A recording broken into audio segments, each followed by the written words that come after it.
Le voyage qui aurait dû être une simple traversée se transforme en un véritable parcours du combattant à la tombée de la nuit.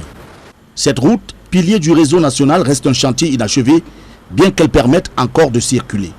Le calvaire des usagers de la route de l'ouest du Cameroun est une réalité quotidienne qui chaque nuit prend une tournure récurrente, interrogeant ainsi sur les priorités des autorités et l'avenir de cette infrastructure stratégique tant pour l'économie que pour le tourisme du pays. Nous faisons le village de Mélon et ses deux embranchements en direction de Sanchou. Quelques kilomètres plus loin se dresse un péage dont l'accès est des plus incroyables.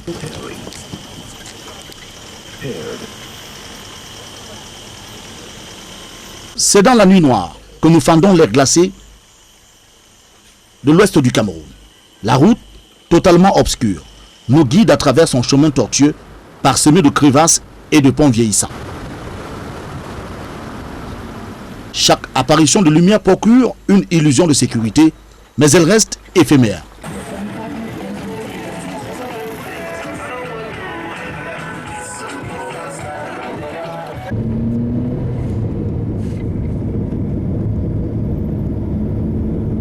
Nous voici au cœur de la falaise de Sanchou.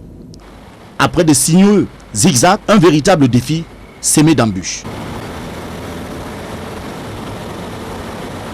Mais nous prenons le risque. Derrière ces hautes herbes qui bordent la route, des plaques et buses métalliques ont disparu. La montée de cette falaise abrupte n'inspire guère confiance. Nous arrivons finalement sur le côté ouest de l'éboulement, où repose désormais une épave de voiture.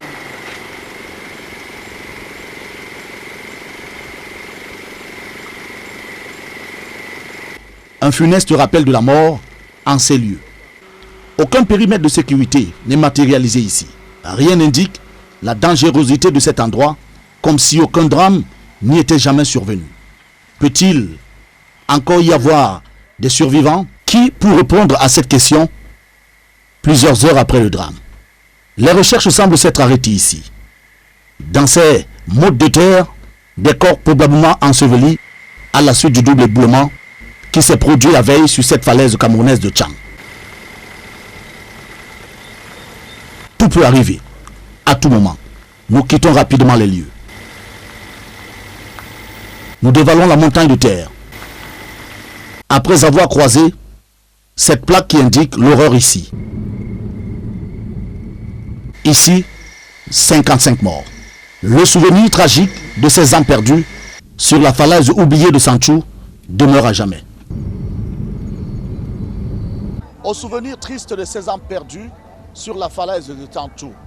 La falaise désormais oubliée et coupée en deux, coupée du reste du Cameroun. Au carrefour Mélon, Pierre Laverdu Romban, Dandy Warren Z2.